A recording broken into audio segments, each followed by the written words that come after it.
The Great Hall of Nexus Prime was the largest structure ever built by any species in the known galaxy. It stretched for kilometers in every direction, with seats carved from crystal and metal rising in endless tiers toward a ceiling that glowed like a captured sunset. 2,000 species sent their representatives here. 2,000 flags hung from the walls.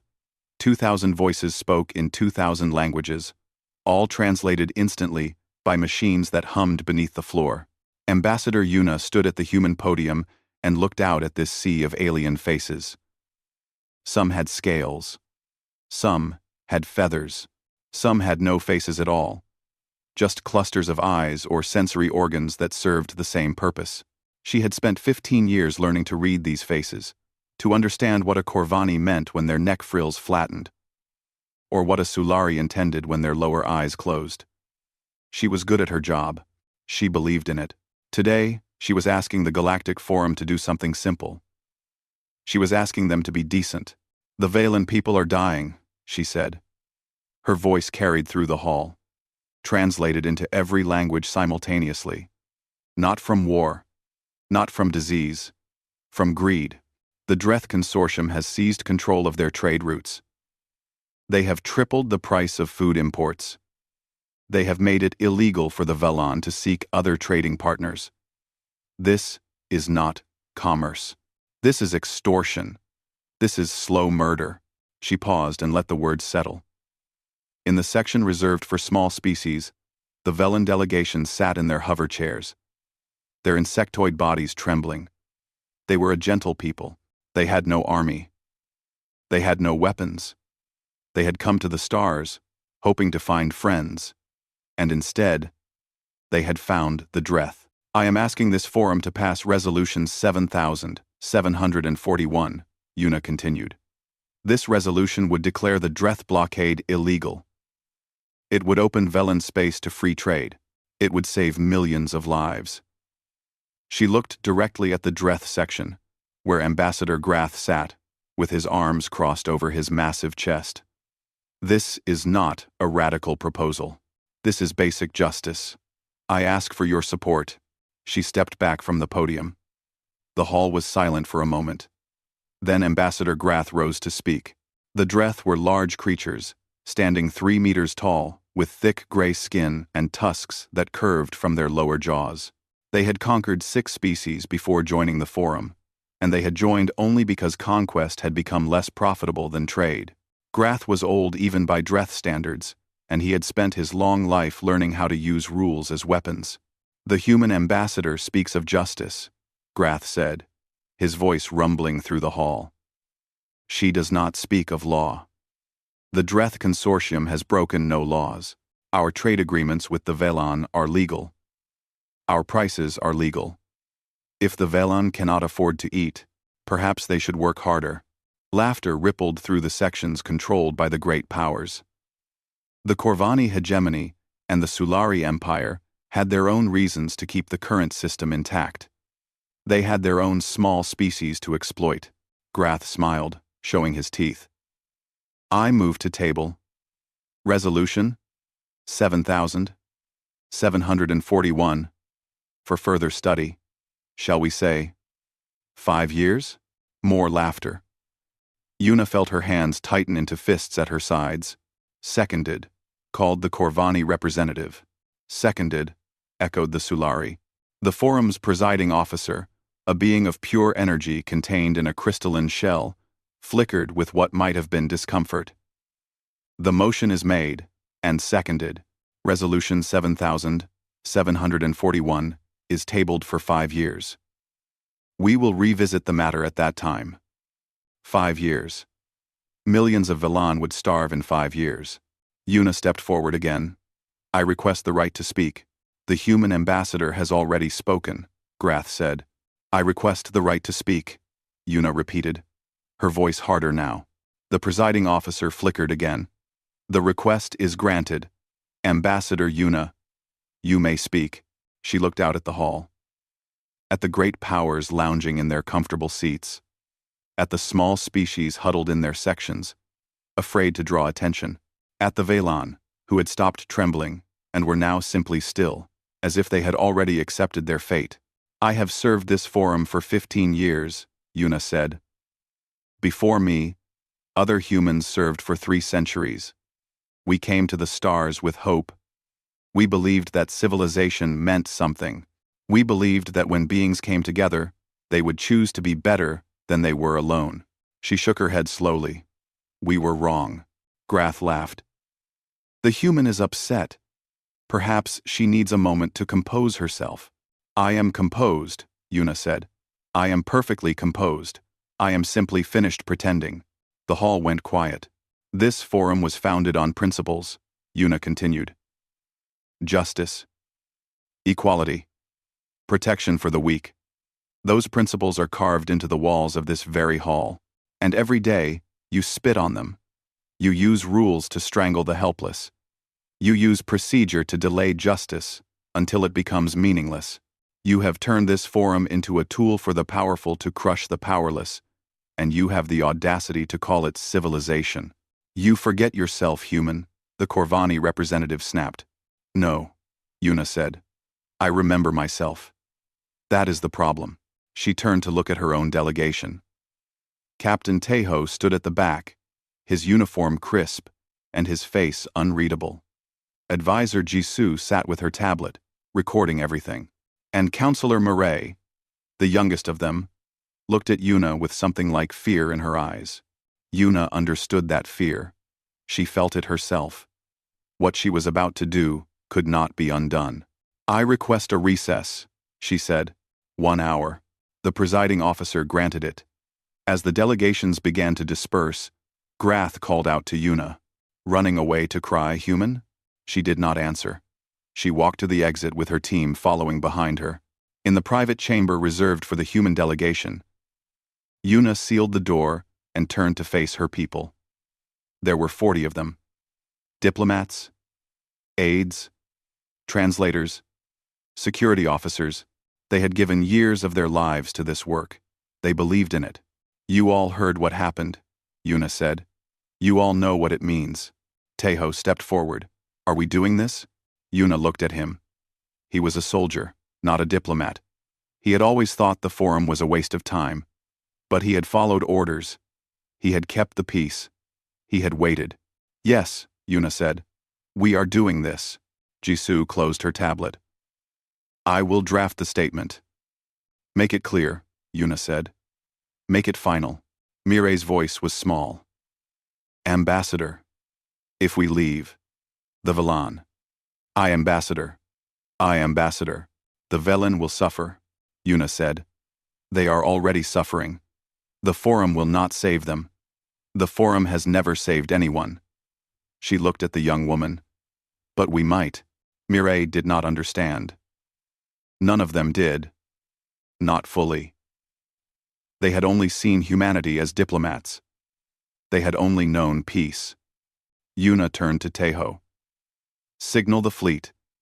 Tell Admiral Dowan to begin repositioning. Quiet and careful. I want us ready to move within 6 hours. Tejo nodded and left the room. Yuna looked at the others. When we return to that hall, everything changes. The galaxy will never see us the same way again.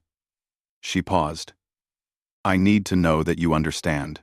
I need to know that you are with me. One by one, they nodded. Jisoo finished the draft and showed it to Yuna. It was perfect. Cold and clear and absolute. Yuna read it twice, then handed it back. Send it the moment I give the signal. She walked to the window and looked out at Nexus Prime. Ships from 100 worlds filled the sky. Lights glittered on every surface. It was beautiful. It was the dream of civilization made real. And it was broken. They think we are weak, she said quietly.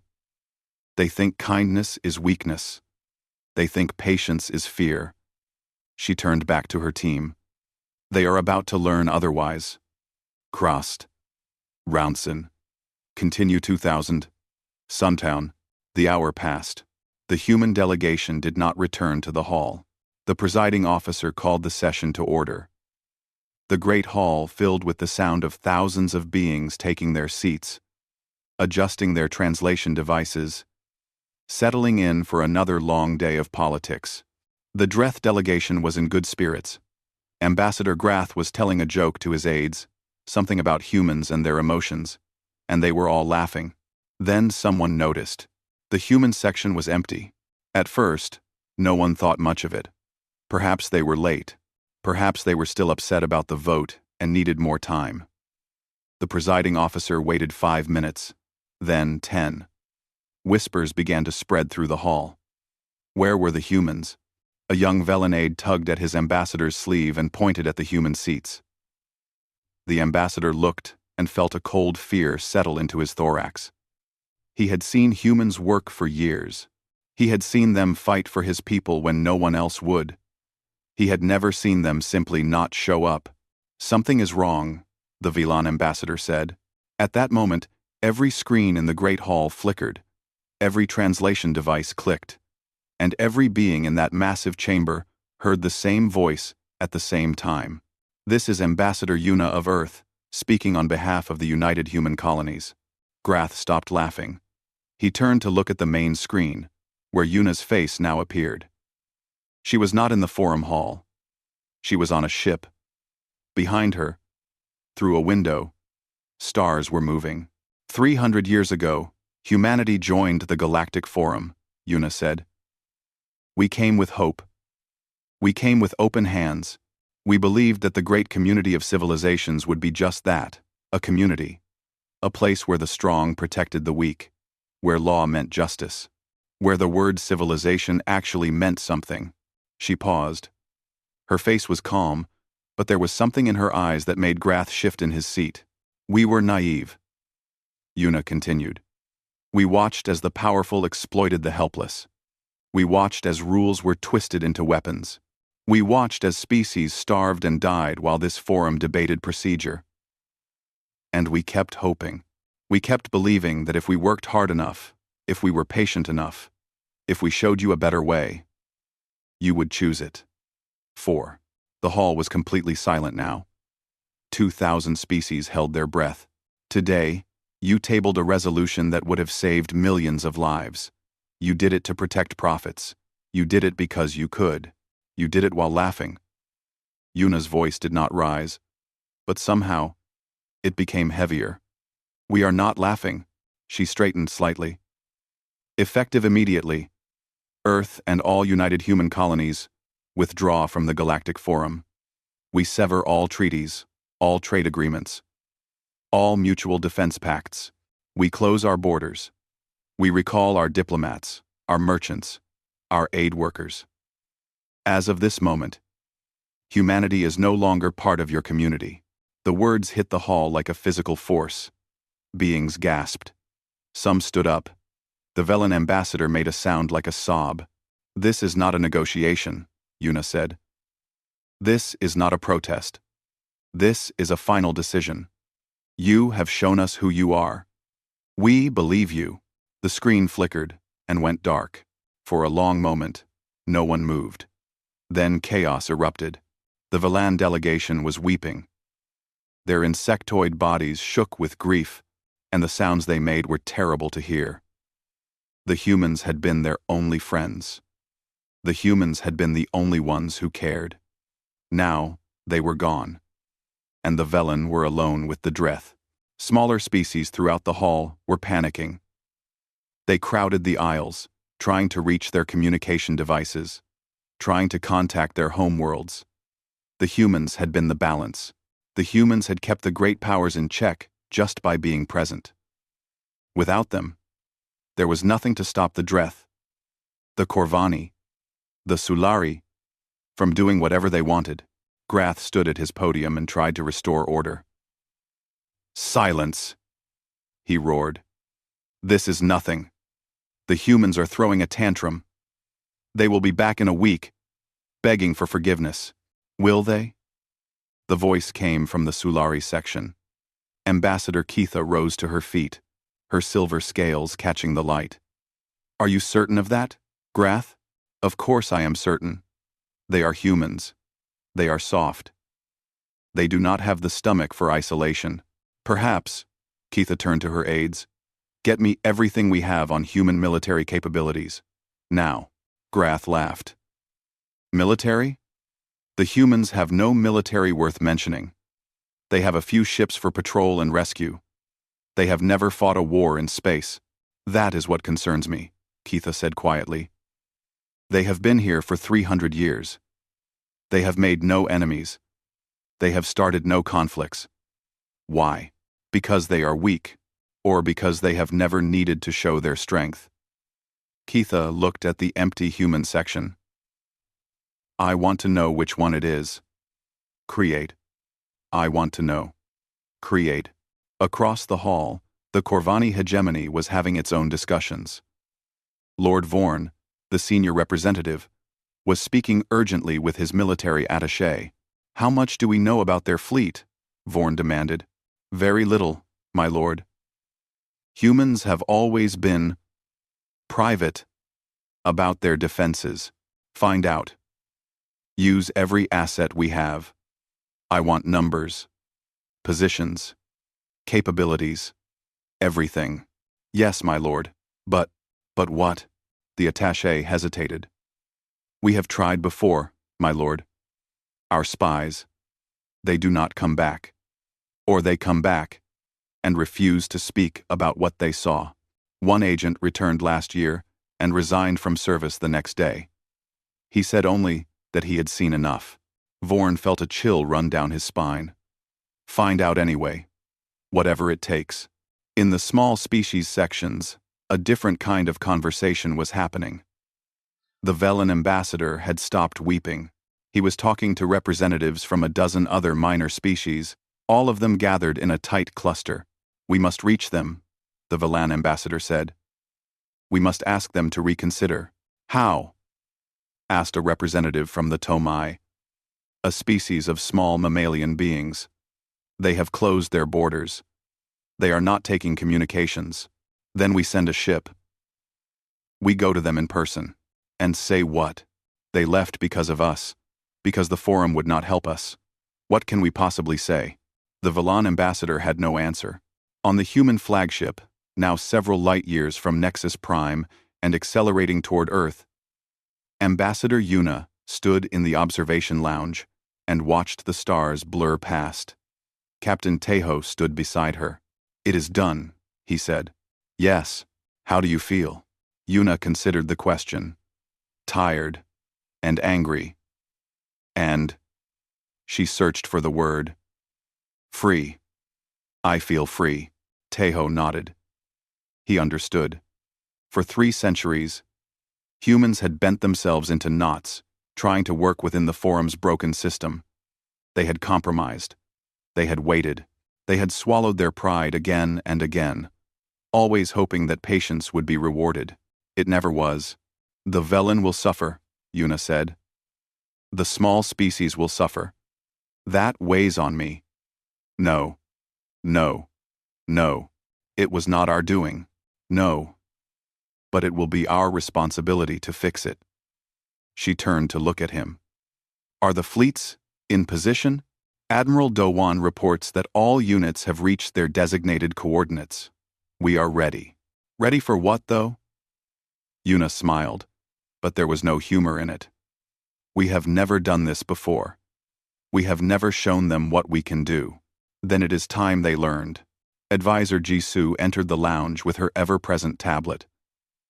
Tell me, panic among the small species, confusion among the mid-tier powers. The Dreth are publicly dismissive but privately concerned. The Sulari and Corvani are scrambling for intelligence on our capabilities. Jisoo looked up from her tablet. They are afraid, Ambassador. They just do not know yet how afraid they should be. Yuna nodded slowly. Good. Fear is a start. There is one more thing.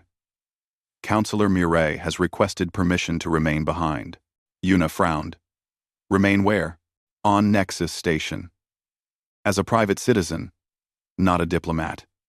She says she wants to help the refugees, the Velen, and others who will be displaced by what comes next. Yuna was quiet for a long moment.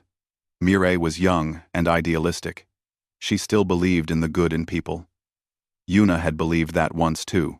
Grant her request, Yuna said. But make sure she understands the risks. She will have no official protection. She understands. She says that is the point. Tejo shook his head. She will get herself killed. Perhaps, Yuna said. Or perhaps she will remind them that we are not monsters. That we left because we cared too much. Not too little. She looked back at the stars. We will need that, in the end. When the fighting is over and the rebuilding begins, we will need someone who still believes. The ship flew on through the darkness, carrying humanity home.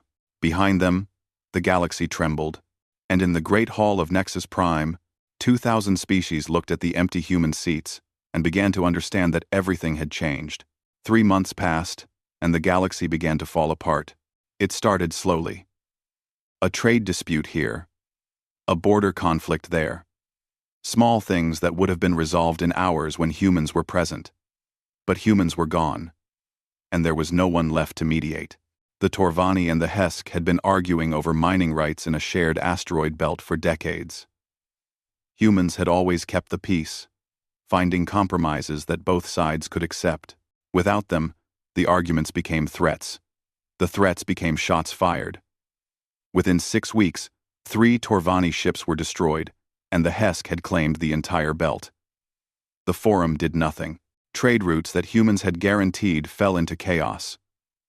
Pirates appeared in sectors that had been safe for centuries. Insurance rates tripled. Then, tripled again. Smaller species could no longer afford to ship their goods. Their economies collapsed. Their people began to starve. And the Dreth made their move.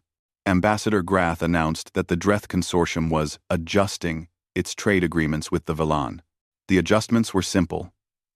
Prices would double, and any Velan ship that tried to find other trading partners would be seized. It was not annexation, Grath explained. It was just business. The Velan ambassador begged the Forum for help. He stood at the podium where Yuna had stood 3 months before, and he described what was happening to his people. Children were dying. Entire colonies were going dark. The Velan were facing extinction, and no one was doing anything. The Forum debated for a week. Then they voted. The resolution to condemn Dreth actions failed. The Corvani abstained. The Sulari abstained. The smaller species voted yes, but they did not have enough votes. The resolution failed. The Velan ambassador returned to his seat and said nothing more. That night, on Nexus Station, Councillor Murray found him sitting alone in a public garden. She was still there, living as a private citizen, helping refugees find shelter and food. She had no official power, but she had her hands and her heart, and she used both. I am sorry, she said to the Velan ambassador. He looked at her with his compound eyes. Why did your people leave us? It was the question everyone was asking. Mireille had heard it 100 times from 100 different species. She always gave the same answer. We did not leave you, she said. We left them. She gestured toward the Forum Hall in the distance. We could not save you from inside a system designed to destroy you. So we left. And now, she hesitated. Now what? Mireille looked at the stars. Now we will save you from outside. The Velan ambassador did not understand. But they would. Across the galaxy, something strange was happening. The great powers were afraid, and they did not know why. The Corvani hegemony had sent dozens of spies into human space. Only 3 returned. 2 of them refused to give reports. They resigned immediately and disappeared into private life. The 3rd gave a report that was so disturbing that Lord Vorn classified it at the highest level and forbade anyone from speaking of it. The spy had traveled to a human colony world called New Busan. He expected to find a peaceful farming planet, maybe some light industry, nothing significant. Instead, he found a fortress. The orbital platforms alone mounted enough firepower to destroy a Corvani battle fleet. The ground installations were hardened against orbital bombardment. The population was armed and trained, and everywhere, there were ships. Warships, thousands of them, docked, patrolling, running exercises. The spy had never seen so many ships in one place. He had tried to learn more. He had accessed a public terminal and searched for information about the human military. What he found made him sit down and stay very still for a long time. The humans had been building for 300 years. They had started the day they joined the forum. While their diplomats smiled and made friends and worked for peace, their engineers and soldiers had been preparing for war. They had built shipyards in hidden asteroid belts. They had developed weapons that the galaxy had never seen. The spy included one final note in his report. They were never weak. They were patient. They were waiting to see if we could be trusted. We showed them we could not. End quote. Lord Vorn read the report and felt true fear for the first time in his long life. The Sulari were having similar experiences. Ambassador Keitha had demanded a full intelligence assessment of human capabilities. What she received was mostly blank pages and question marks. The humans had hidden their strength so well that even the best Sulari spies could not find it. But there were hints, rumors, stories from the edges of known space. A Sulari merchant had been attacked by pirates near the human border. He had sent a distress signal, not expecting any response. Within minutes, a human patrol ship had appeared. Just one small ship. The pirates, who outnumbered it 10-1, had immediately fled. The merchant had asked the human captain why the pirates were so afraid. The captain had smiled. Because they have seen what happens to pirates who do not flee. The merchant had asked what that meant. The captain had stopped smiling. They stop existing. Keitha read this report, and many others like it. She began to understand that the galaxy had made a terrible mistake. They had looked at human kindness and seen weakness. They had looked at human patience and seen cowardice. They had looked at human diplomacy and seen desperation. They had been wrong about everything. Meanwhile, the smaller species were suffering. Without human protection, they were prey. The Dreth tightened their grip on the Velan. The Corvani began renegotiating agreements with their client species. The Sulari quietly absorbed 2 minor civilizations that had been under human diplomatic protection. Refugees flooded into neutral stations like Nexus. They had nowhere else to go. Their worlds were being taken from them, and the Forum would not help. Counselor Mireille worked with them every day. She found them housing. She found them food. She held their children when they cried, and listened to their stories when they needed to talk. She was just one person, but she did what she could. The refugees loved her. They loved her because she was human, and humans had been the only ones who ever cared about them. They loved her because she had stayed. The Dreth did not love her. Grath saw Mireille as a symbol of everything he hated about humans. Their softness, their sentiment, their foolish belief that the weak deserved protection. He decided to make an example of her. He sent a squad of Dreth soldiers to arrest her. The charge was espionage. It was a lie, and everyone knew it was a lie. But the Dreth did not care. They wanted to humiliate the humans. They wanted to show the galaxy that human compassion was a weakness that could be exploited. The soldiers arrived at the refugee center where Mireille was working. They pushed through the door with weapons drawn. They announced that Mireille was under arrest, and the refugees stood up. Velan, Tomai, Hesk, a dozen other species. They rose from their cots and their chairs and formed a wall between Mireille and the soldiers. They had no weapons. They had no training. They were sick and hungry and afraid, but they stood. The Dreth commander ordered them to move. They did not move. He threatened them. They did not move. He raised his weapon. "If you fire," said a Velan elder, "you will have to kill all of us. And then you will have to explain to the galaxy why you murdered 100 refugees to capture one human woman." The commander hesitated. He looked at the aliens in front of him, and he saw something he did not expect. He saw courage. He saw dignity. He saw people who had nothing left to lose, and had decided to lose it on their feet. He lowered his weapon. The soldiers left. Mireille was safe. But the message had been sent. The Dreth had tried to take a human, and they had been stopped by the very species they were trying to crush. It was a small thing, but it mattered. On Earth, Advisor Jisoo reported the incident to Ambassador Yuna. Mireille is becoming a symbol, Jisoo said. The small species see her as proof that humans have not abandoned them. Yuna nodded slowly. Good. We will need that. She looked at the star chart on her wall. Has Grath made his next move yet? R. Yes, this morning. The Dreth have announced the annexation of 3 Velen colony worlds. They are sending a fleet to take control. End quote. Could for $7. Yuna closed her eyes. 3 worlds. Millions of people. So, she said. She opened her eyes and turned to Jisoo. Signal Admiral Dowan.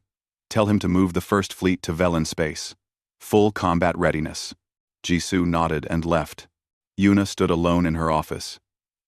She thought about all the years she had spent trying to work within the system. All the compromises. All the patience. All the hope. It had come to this. She pressed the communication button on her desk. Captain Tejo, report to my office. When he arrived, she was standing at the window, looking out at Earth. The planet was beautiful. Blue oceans, green forests, cities full of life. They are going to learn, Yuna said without turning around. They are going to learn what we really are. Tejo stood beside her. And what are we? Yuna turned to face him. We are the people who gave peace every possible chance. We waited 300 years. We bent over backwards. We swallowed our pride again and again. Her voice hardened. And now they will see what happens when we stop. She walked to her desk and picked up a tablet. On it was the deployment order for the first fleet. Her signature would send 100 warships into Velen space. She signed it. It is time, she said. The Dreth fleet arrived at Velan 3, expecting no resistance. 500 warships. The pride of the consortium. Carrying enough soldiers to occupy a dozen worlds. Admiral Krath stood on the bridge of his flagship and looked at the planet below. It was a small world, mostly farms and small cities, home to 30 million Velan. They had no fleet. They had no weapons. They were helpless. Krath smiled. This would be easy. Begin landing operations, he ordered. His communication officer turned to him with a strange expression. Admiral, we are detecting ships. Velen ships? No, Admiral. Human ships. Krath felt a chill. How many? 200, Admiral. They just appeared. They were not there a moment ago. And now they are. Krath walked to the sensor display and looked at it. The human ships were arranged in a perfect formation between his fleet and the planet. They were smaller than his ships. They were outnumbered, more than 2 to 1. By every measure, they should have been no threat at all. But something was wrong. Krath had been a soldier for 40 years. He had fought in a dozen wars. He knew what a fleet looked like when it was afraid. He knew what a fleet looked like when it was confident. The human fleet looked like neither. It looked calm. It looked patient. It looked like it was exactly where it wanted to be. A communication came in. Krath accepted it. A human face appeared on the screen. A man with short, gray hair and eyes that had seen too much. This is Admiral Dowan, of the United Human Colony's First Fleet. You are in violation of sovereign Velan space. Turn your fleet around and leave. This is your only warning. Krath laughed. Warning? You are outnumbered, human. You have 200 ships. I have 500. Go back to your farms and leave war to those who understand it. I understand war perfectly, Dowan said. That is why I am giving you this chance. Leave now, and your crews will see their families again. Stay, and they will not. You dare threaten me? I am not threatening you, Admiral. I am telling you what is going to happen. You have 60 seconds to begin withdrawal. After that, my patience ends. Krath cut the communication. Arrogant, Vermin, he snarled. All ships. Attack formation. Destroy them. The Dreth fleet moved forward. 500 ships against 200. The outcome should have been obvious. It was. The human ships did not wait to be attacked. They struck first, and they struck everywhere at once. Krath had never seen anything like it. The humans moved as if they were one organism, not 200 separate ships. They flowed through his formation like water through rocks. And everywhere they went, Dreth ships died. The weapons were like nothing Krath had ever seen. Dreth shields, the strongest in the galaxy, failed in seconds. Armor that should have held for hours melted in moments. Ships that had survived a dozen battles exploded like toys. Krath screamed orders at his captains. Form up, concentrate, fire, maintain formation. None of it mattered. The humans were too fast, too coordinated, too precise. They seemed to know what the Dreth were going to do before they did it. In the first minute, 80 Dreth ships were destroyed. In the second minute, 120 more. By the fifth minute, the Dreth fleet was in chaos. Ships were fleeing in every direction, trying to escape the slaughter. Some made it to jump range and disappeared into hyperspace. Most did not. Krath's flagship took a hit that shattered its engines. Then another that destroyed its weapons. The ship was dead in space. Helpless. A human ship pulled alongside. A boarding party burned through the hull and swarmed onto the bridge. They moved with terrifying efficiency, securing every Dreth soldier in seconds without killing a single one. Then Admiral Dowan walked onto the bridge. Krath stood among his captured officers and tried to hold onto his dignity. You will pay for this, human. The consortium will. The consortium will do nothing, Dowan said. Your fleet is destroyed. You have no reinforcements coming. And in about 10 minutes, every species in the galaxy is going to see what happened here. He stepped closer to Krath. Do you understand what you are witnessing, Admiral? This is not a battle. This is a lesson. Krath said nothing. Dowan turned to his officers. Get me a channel. All frequencies. I want everyone to hear this. The channel opened. Dowan spoke. This is Admiral Dowan of the United Human Colonies. 30 minutes ago, the Dreth Consortium attempted to annex 3 Velen colony worlds. Their fleet of 500 ships has been destroyed. Human losses are 0. Across the galaxy, beings stopped what they were doing. In the Forum Hall, in ships, in homes, on 100,000 worlds, they listened. The Velen are now under human protection, Dowan continued. Any species that harms them, threatens them, or interferes with their freedom will answer to us. This is not a request. This is not a negotiation. This is a fact. He paused. For 300 years, we tried to show you a better way. We tried to teach you that kindness is not weakness, that patience is not fear, that the strong can choose to protect the weak instead of crushing them.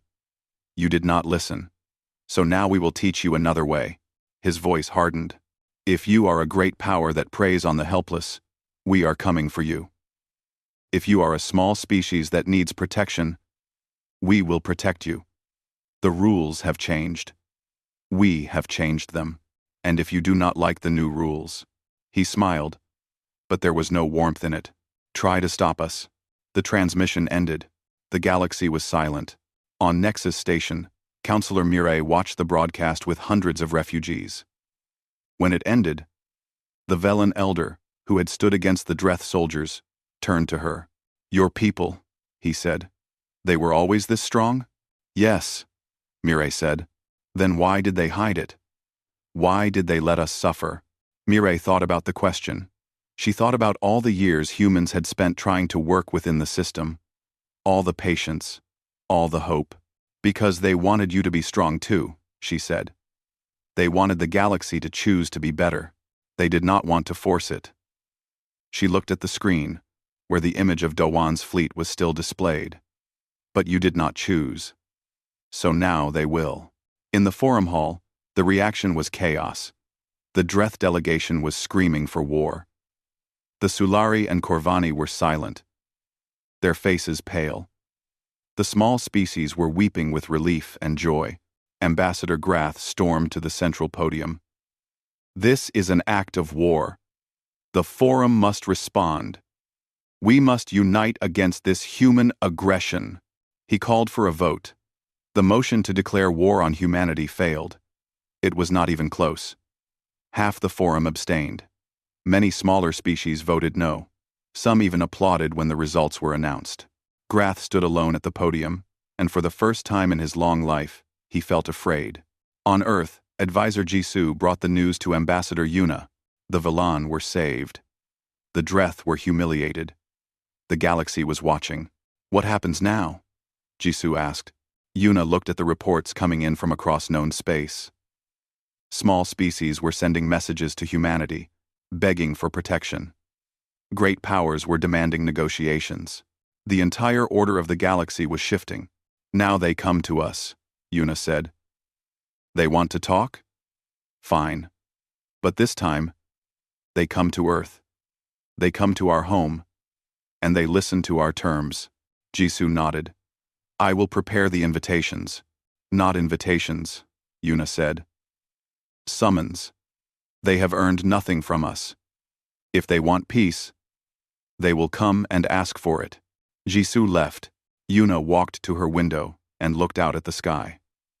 Somewhere out there, Dowan's fleet was holding position over Velen 3. Somewhere out there, Mireille was helping refugees find hope. Somewhere out there, a galaxy that had mocked human kindness was learning what human anger looked like. Captain Tejo entered. "Ambassador, the first responses are coming in. The Sulari and Corvani have agreed to come to Earth. The Dreth are refusing." "They will come," Yuna said. "When they realize they have no choice, they will come. And if they do not," Yuna turned to face him, "then they will learn that what happened at Velan 3 was not our full strength. It was not even close." 2. Tejo studied her face. "You have changed, Ambassador." "Yes," she said. "I have stopped hoping they will choose to be better. Now I will make them." She sat at her desk and began drafting the terms of the new galactic order. It would be different this time. No more compromises. No more patience. The strong would protect the weak, or the strong would be removed. It was not the galaxy she had hoped for, but it was the galaxy that was possible, and humans would build it, whether anyone liked it or not. They came to Earth. 6 months after humanity withdrew from the Galactic Forum, ships from across the galaxy descended on the blue planet that humans called home. Thousands of them. Corvani cruisers, Sulari yachts, Dreth transports, and smaller vessels from 100 minor species, all of them carrying diplomats and representatives who wanted to see the world that had changed everything. The summit was held in Geneva, in a building that humans had used for international diplomacy for almost 1,000 years. It was not as grand as the Forum Hall on Nexus Prime. The ceilings were lower, the seats were simpler, but there was something in the air that made even the proudest delegates feel humble. This was Earth. This was where humans came from. Ambassador Yuna stood at the entrance and welcomed each delegation as they arrived. The Sulari came first, with Ambassador Keitha at their head. Her silver scales were polished to a brilliant shine, but her eyes were cautious. "Ambassador Yuna," Keitha said, "I thank you for receiving us." "You are welcome on Earth," Yuna replied. "We have much to discuss." The Corvani came next, led by Lord Vorn. He walked with the stiff pride of a being who had never bent his neck to anyone. But he bent it now, just slightly, as he passed Yuna. "We come in good faith," he said. "We will see," Yuna replied. The Dreth came last. Ambassador Grath stepped off his ship and looked around at the human city with undisguised contempt. But there was something else in his expression. Something that looked almost like fear. He said nothing as he passed Yuna. He did not need to. They both knew why he was here. His fleet was destroyed. His bluster was worthless. He had no choice. The delegates gathered in the main hall, and Yuna took the central podium. 300 years ago, we came to the stars, she said. We hoped to find wisdom. We hoped to find community. We hoped to find civilizations that had learned what we were still learning. That the strong should protect the weak. And that law should mean justice. She looked at the faces before her. Some were afraid. Some were angry. We found none of that. We found greed. We found cruelty. We found a system designed to crush the helpless and reward the powerful. And we stayed anyway. We stayed because we believed you could change. We stayed because we wanted to help you become what you should be. She let the words settle. You did not change. So we left. And now you have seen what happens when we stop asking and start acting. She paused. We did not call you here to punish you. We called you here to give you one more chance. One final chance to choose what kind of galaxy you want to live in. She activated a display behind her. Text appeared. Projected, in every language, simultaneously. These are our terms, Una said. First, the Dreth Consortium leadership will stand trial for crimes against the Velon. Not just the blockade. All of it. Every species they have exploited. Every world they have stolen. Every life they have destroyed. Grath stood up. This is outrageous. You cannot. Sit down, Ambassador. Una's voice was quiet, but something in it made Grath sit. You are not here to negotiate. You are here to listen, she continued. Second, a new charter will be written. It will guarantee protections for smaller species. No more exploitation. No more annexation. No more using rules as weapons against the helpless. The delegates from the smaller species were weeping.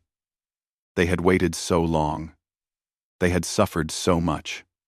And now, finally, someone was speaking for them. Third, voting power in the new organization will be redistributed. The great powers will no longer dominate. Every species will have a voice. Every voice will matter. Lord Vorn leaned forward. And who will enforce these rules, Ambassador? Who will make sure they are followed? Una looked at him.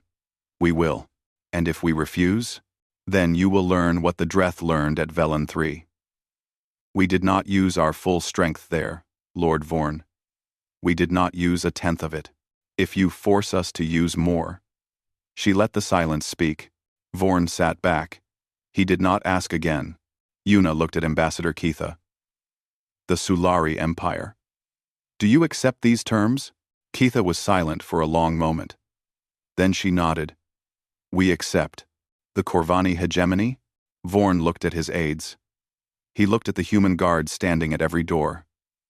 He looked at Una. We accept, he said. The Dreth Consortium? Grath stood alone. His allies had abandoned him. His fleet was gone.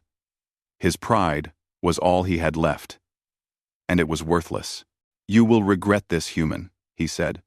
Someday, you will regret this. Perhaps, Una said, but not today. Grath's hands were shaking. His tusks ground together. For a moment, it seemed he might refuse anyway, might choose destruction over surrender. Then he nodded. Just once. The Dreth Consortium accepts, he said, and his voice was ash. The hall erupted. Delegates were standing, shouting, embracing. The Velon were singing, a sound that no human had ever heard, high and beautiful and full of joy. Smaller species were chanting Una's name. In the middle of it all, Counselor Mireille made her way to Una's side. You did it, Mireille said. We did it, Una corrected. All of us. The fleet, the diplomats, the citizens who supported us even when they were afraid. She looked at Mireille. You, standing with those refugees when the Dreth came for you. Mireille's eyes were wet. What happens now? Now we build something new. The Galactic Compact. Not a forum where the powerful make rules to crush the weak. A true community where everyone is protected. Una smiled. And for the first time in months, it reached her eyes. It will not be easy. It will take years. But we will do it. Will you lead it? Yuna shook her head. I am tired, Mireille. I have been fighting for too long. It is time for someone else to carry this forward. She put her hand on Mireille's shoulder. I am recommending you as the first human ambassador to the Galactic Compact. Mireille stared at her. Me? I am not.